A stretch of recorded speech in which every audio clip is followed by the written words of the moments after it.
my name is Dawn Abbott. This is a project for my Applied Movement Mechanics course describing multiplanar movement.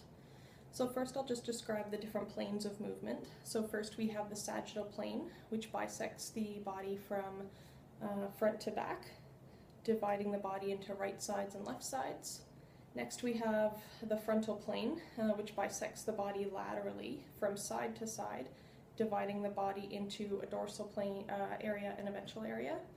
Then we have the transverse plane, which bisects the body at the midpoint, right here, and then divides the body into a superior half and an inferior half. In terms of axes, you have the frontal axis, which is going to run from side to side, and movement along this axis could look something like this. You have the sagittal axis, which is going to run front to back. Movement along this axis might look like this. And then you have the vertical axis, which is going to run kind of straight down through the body. Movement along this axis might look like this. In terms of specific movements, we have the glenohumeral joint. If you were going to abduct your glenohumeral joint, it's going to look like this. Adduction, look like this. You're moving along the frontal plane, along the sagittal axis, around the sagittal axis.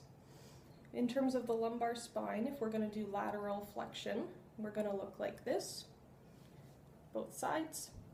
You're moving along the frontal plane around the sagittal axis. With the shoulder girdle, if you're going to do protraction, you're going to move your shoulder forward like this, retraction, back like this.